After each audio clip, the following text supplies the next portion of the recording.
Hello मेरे प्यारे साथियों, कैसे हैं आप लोग। उम्मीद करते हैं आप लोग अच्छे होंगे और आप लोग की तैयारी भी अच्छी चल रही होगी। तो दोस्तों, आज हम लेकर आए हैं आपके लिए क्लास 12 फिजिक्स के top 10 VVI short subjective questions. मतलब कहने का तात्पर्य यह है कि 10 टॉप 10 लघु उत्तरीय प्रश्न जो कि बिहार बोर्ड बार बार पूछे जाते हैं। तो वीडियो के एंड तक बने रहे। अगर वीडियो आपको पसंद आए तो वीडियो को लाइक कर ले। अगर चैनल पर नए हैं तो चैनल को भी सब्सक्राइब कर ले, ताकि आने वाला हमारा ऐसा ही वीडियो आप तक तुरंत पहुंचे। चलिए शुरू करते हैं क्लास। तो देखते हैं हमारा फर्स्ट क्वेश्चन। तो हमारा फर्स्ट क्वेश्चन है, अनियमित चालक किसे अनियमित चालक किसे कहते हैं। तो क्वेश्चन को अच्छे से पहले समझ लीजिए आप लोग। अनियमित चालक किसे कहते हैं। तो अनियमित चालक हो गया वे प्रतिरोध जो ओम के नियम का पालन नहीं करता, उसे अनियमित चालक कहते हैं। मतलब कहने का तात्पर्य यह है कि वह प्रतिरोध जो ओम के नियम, मतलब ओम का नियम को फॉलो करेगा तो ओम्य चालक हो जाएगा। सीधा सीधा ऐसे भी आंसर लिख सकते हैं। देखो देखिए दोस्तों, इसका आंसर अपने शब्दों में लिखा हुआ, फुल्ली अपने शब्दों में लिखा हुआ है। तो अनियमित चालक किसे कहते हैं। तो वे प्रतिरोध जो ओम के नियम का पालन नहीं करता है, उसे अनियमित चालक कहते हैं। जैसे हो गया डायोड, बल्ब, थर्मिस्टर एक्सेट्रा, ये हो गया अनियमित चालक के उदाहरण। तो अब आशा करता हूं कि आपको, अगर एक बार और एक्सप्लेन कर देता हूं आपको ये क्वेश्चन। अनओम्य, अन मतलब नहीं, अन मतलब यहाँ पे समझना नहीं। ओम मतलब ओम तो समझते ही होंगे, ओम तो पढ़े ही होंगे। चालक मतलब हो गया चालक। तो यहाँ पे वे प्रतिरोध जो ओम के नियम का पालन नहीं करता है, उसे ओम्य चालक अनओम्य चालक कहते हैं। नहीं करता अनओम्य चालक कहते हैं। उदाहरण हो गया डायोड, बल्ब, थर्मिस्टर। दोस्तों इस ये सब जो है ना, इसका उदाहरण, ये सब इसका उदाहरण जो है ना, बोर्ड एग्जाम के लिए बहुत इंपॉर्टेंट है, बिकॉज ये ऐसा सब ऑब्जेक्टिव में पूछ सकता है। तो चलते हैं अगला प्रश्न की ओर। तो अब यहाँ पे दूसरा प्रश्न है हमारा, आवेश वाहक की गतिशीलता से आप क्या समझते हैं। तो इसका आंसर लिख के लिखना है। आवेश के अनुगमन वेग, मतलब आवेश के अनुगमन वेग मतलब vd। आवेश के अनुगमन वेग वह लगाए गए विद्युत क्षेत्र के अनुपात, यानी कि ई, विद्युत क्षेत्र को किसे सूचित करते हैं, ई के अनुपात को आवेश का वाहक या गतिशीलता कहते हैं। तो यहाँ पे आवेश के अनुगमन वेग व लगाए गए विद्युत क्षेत्र के अनुपात को ही आवेश का वाहक या गतिशीलता कहते हैं। तो अर्थात हो जाएगा म्यू, म्यू से सूचित करते हैं आवेश के वाहक या गतिशीलता को। तो म्यू बराबर vd बाय ई। तो इसका एसआई मात्रक हो जाएगा, एसआई मात्रक निकाल लेंगे हम लोग। तो यहाँ पे आपको डायरेक्ट एसआई मात्रक अगर निकालना नहीं आता तो एसआई मात्रक निकाल लेंगे। तो म्यू इक्वल होता है vd बाय ए। तो म्यू म्यू तो म्यू ही रहेगा। उसके बाद vd का हो जाएगा, तो यहाँ पे t equal to vd, 1/vd। तो यहाँ पे हो जाएगा t। उसके बाद यहाँ पे v बाय, तो आपको उतना कैलकुलेशन में नहीं जाना है। तो सीधा याद कर लेना है कि mu equal to m square या वोल्ट सेकेंड होता है। सीधा आपको आंसर याद कर लेना है कि इसका आंसर ये होता है। तो सीधा सीधा आपको आंसर याद कर लेना है कि mu equal to metre square by कितना हो जाएगा, मीटर स्क्वायर हो जाएगा। मीटर स्क्वायर या वोल्ट सेकेंड हो जाएगा, या वोल्ट सेकेंड हो जाएगा। आपको पूछ सकता है गतिशीलता का ऐसा ही मात्रक होगा, तो आपको ये सब मतलब ये बताना होगा। इसके ये ऑप्शन में होगा तो आपको ऑप्शन मार के आना होगा। दोस्तों हम इसमें ऑब्जेक्टिव पर्पज से भी सॉल्व कर रहे हैं इस क्वेश्चन को। तो वीडियो अच्छी लग रही है तो वीडियो को लाइक कर लेंगे। अब चलते हैं अगला प्रश्न पे। तो अगला प्रश्न है हमारा, मुक्त इलेक्ट्रॉन के अनुगमन वेग से आप क्या समझते हैं। तो मुक्त इलेक्ट्रॉन के अनुगमन वेग बताना है। तो यहाँ पे आंसर लिख के लिखना है। जब किसी चालक में विद्युत क्षेत्र आरोपित किया जाता है, तो चालक के मुक्त इलेक्ट्रॉन की दिशा दिशा इलेक्ट्रॉन की गति आरोपित विद्युत क्षेत्र की विपरीत दिशा में त्वरित हो जाती है। मतलब चालक के परमाणु के साथ टक्कर के कारण इलेक्ट्रॉन की औसत वेग का मान कम हो जाता है। इस घटना को ही अनुगमन वेग कहते हैं। अनुगमन वेग अभी पीछे देखे vd, इसको हम vd से सूचित करते थे। तो जब किसी चालक में विद्युत क्षेत्र आरोपित करते हैं, मतलब यहाँ पे हम इसको आपको इसे समझा रहे हैं, आप लोग सिर्फ सुनिएगा। जब किसी चालक में हम विद्युत क्षेत्र आरोपित करते हैं, तो उसके आरोपित करते हैं किया जाता है, तो वो चालक में मुक्त इलेक्ट्रॉन, मतलब हमको पता है कि चालक में इलेक्ट्रॉन गति करते रहता है। तो चालक में जो है ना मुक्त इलेक्ट्रॉन की गति आरोपित, जो विद्युत क्षेत्र आरोपित करते हैं, तो उसके विपरीत दिशा में त्वरित होने लगती है। इसके कारण चालक के परमाणु के साथ टक्कर हो के कारण इलेक्ट्रॉन की गति औसत वेग का मान कम हो जाता है। मतलब इलेक्ट्रॉन के उसके त्वरित होने के कारण, विद्युत क्षेत्र जो अर्पित किया उसके त्वरित होने के कारण जो है ना इलेक्ट्रॉन का टक्कर कम हो जाता है। जिससे औसत इलेक्ट्रॉन का औसत वेग कम हो जाता है। तो इस घटना को ही अनुगमन वेग कहते हैं, जिससे VD से सूचित करते हैं। तो जैसे VD इक्वल टू E/E/m। तो आपको ये व्यंजक भी याद रखना है, क्योंकि व्यंजक भी आपको पूछ सकता है। अब चलिए चलते हैं अगला प्रश्न पे। तो यहाँ पे अगला प्रश्न है हमारा, किसी सेल का आंतरिक प्रतिरोध तथा विद्युत वाहक बल से आप क्या समझते हैं? तो किसी सेल का आंतरिक प्रतिरोध और तथा विद्युत वाहक बल से आप क्या समझते हैं? तो इसका आंसर लिख के लिखेंगे, सेल के अंदर दोनों इलेक्ट्रॉन के बीच उपस्थित विद्युत अपघट्य के प्रवाह में जो रुकावट डालते हैं उसे सेल का आंतरिक प्रतिरोध कहते हैं। कहने का तात्पर्य है कि सेल के अंदर दोनों इलेक्ट्रॉन के बीच उपस्थित विद्युत अपघट्य के इलेक्ट्रॉन प्रवाह में जो रुकावट, मतलब जो रुकावट डालता है उसे ही आंतरिक प्रतिरोध कहते हैं। मतलब कोई भी सेल होगा उसके दोनों इलेक्ट्रॉन के बीच उपस्थित विद्युत अपघट्य के प्रभाव, मतलब दोनों इधर से उधर होगा इलेक्ट्रॉन, उसको जो रुकावट डालेगा उसे ही आंतरिक प्रतिरोध कहेंगे। उसके बाद अब देखते हैं विद्युत वाहक बल। तो विद्युत वाहक बल को EMF से सूचित करते हैं। तो विद्युत वाहक बल हो जाएगा किसी सेल के एक सिरे से दूसरे सिरे तक इकाई धनावेश को गति कराने में किया गया कार्य ही सेल का विद्युत वाहक बल कहलाता है।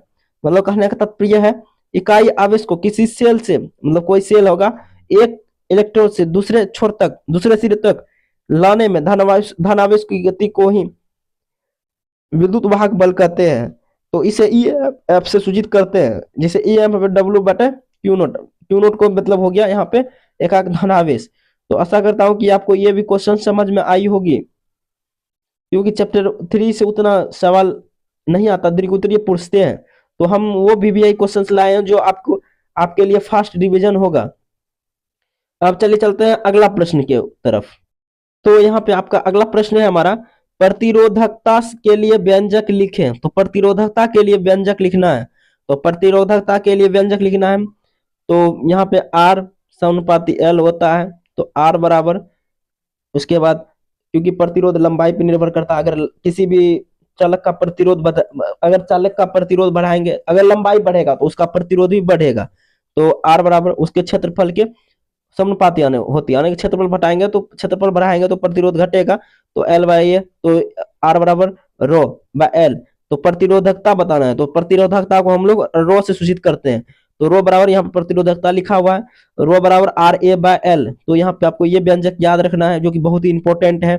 तो R बराबर प्रतिरोध, L बराबर चालक की लंबाई और A बराबर अनुप्रस्थ काट का क्षेत्रफल। तो ये क्वेश्चन भी आपको समझ आया होगा आशा करता हूँ। तो चलिए अब चलते हैं अगला प्रश्न की ओर। अगर आप इसका स्क्रीनशॉट लेना चाहे तो ले सकते हैं, क्योंकि दोस्तों ये रिवीजन क्लास है ना कि थ्योरी। अगर आप थ्योरी देखना चाहते हैं या थ्योरी सही से एक्सप्लेन करना चाहते हैं तो आप जो है ना उसका कमेंट करेंगे। जिस भी क्वेश्चन का भी आपको करेक्ट, मतलब दिल के साथ एक्सप्लेनेशन चाहिए तो आप कमेंट करेंगे, क्योंकि तभी हम लोग उसका शॉर्ट्स पे अपलोड कर देंगे उसको एक्सप्लेन करके। तो चलिए चलते हैं अब अगला प्रश्न पे। तो यहाँ पे अगला प्रश्न है हमारा, कार्बन प्रतिरोध के कलर कोड से आप क्या समझते हैं?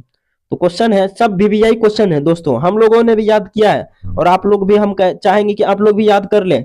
तो कार्बन प्रतिरोध के कलर कोड से आप क्या समझते हैं? तो यहाँ पे लिखना है, चूंकि कार्बन प्रतिरोध बहुत छोटे होते हैं, चूंकि कार्बन प्रतिरोध बहुत छोटे होते हैं, इसीलिए इन पर अंकों को लिखने से अधिक सुविधाजनक रंगों का प्रदर्शित करना होता है। तो यहाँ पे आपको ऐसे पूछ सकता है कि कार्बन प्रतिरोध का कलर कोड, तो यहाँ पे अंक से ज्यादा यहाँ पे रंग का महत्व है, सुविधाजनक होगा। अलग अलग रंगों का अलग अलग अंक तय होते हैं, जिनकी सहायता से किसी भी दिए गए प्रतिरोध का मान ज्ञात कर सकते हैं। कहने का तात्पर्य है, यहाँ क्वेश्चन आंसर है हमारा, क्योंकि कार्बन प्रतिरोध बहुत छोटे होते हैं, क्योंकि कार्बन प्रतिरोध बहुत छोटे होते हैं, तो इस पे जो है अंकों लिखने से अधिक सुविधाजनक उनके कलर प्रदर्शित हो जाता है। मतलब उसको रंग से देखना, मतलब रंग से उसको चुनना कौन सा कितना पावर का है, और रंग के अनुसार ही उसको अंक दिए जाते हैं। तो यहाँ पे ये कह रहा है क्वेश्चन। तो आशा करता हूँ अगर आपको समझ में आ रहा है तो वीडियो को लाइक कर लें, अगर चैनल पर नए हैं तो चैनल को भी सब्सक्राइब कर लेंगे। अब चलिए चलते हैं अगला प्रश्न पे।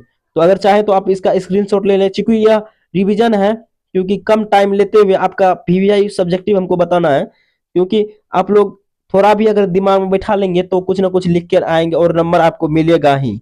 तो चलिए चलते हैं अगला प्रश्न पे।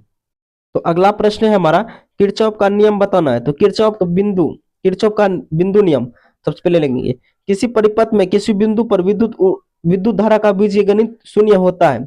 तो किरचॉफ का प्रथम नियम यह है, किसी भी परिपथ में किसी बिंदु पर विद्युत धारा का बीजगणित शून्य होता है। जैसे यहाँ पे देख लीजिए, हम डायग्राम से ई एम आई एफ यहाँ पे लिख रहा है, सिग्मा ई आई बराबर 0 लिखे हैं। तो यहाँ पे लिखना है कि जैसे विद्युत धारा इधर से आया, इधर से भी आया, इधर से भी आया, इधर से भी आया, इधर से भी आया, यहाँ बिंदु पे मिला, तो यहाँ पे बीजगणित शून्य हो गया।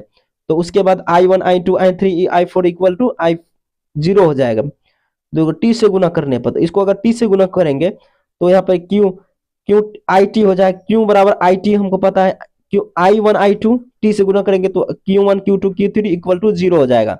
उसके बाद हम नेक्स्ट स्लाइड में इसका आंसर देखते हैं।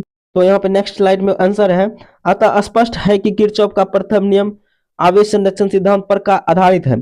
तो यहाँ पे लिखे, आपको ऑब्जेक्टिव एक पूछते हैं हम पूछते हैं आपसे, आपको आंसर देना है। अगर आप मेरा क्लास देख रहे हैं तो आपको आंसर जवाब देना ही पड़ेगा, क्योंकि इसके बिना आप प्रैक्टिस नहीं हो पाएगी, क्योंकि आपका एग्जाम बहुत ही नजदीक पड़ रहे हैं दोस्तों। तो आप आंसर जरूर देंगे। तो अतः स्पष्ट मतलब आवेश संरक्षण का सिद्धांत किरचॉफ का कौन सा नियम करता है, प्रथम द्वितीय, आपको बताना होगा। अभी आंसर हम बताएं तो यहाँ पे कोई भी तार जिसमें विद्युत धारा प्रवाहित होती है वह विद्युत उदासीन होते हैं।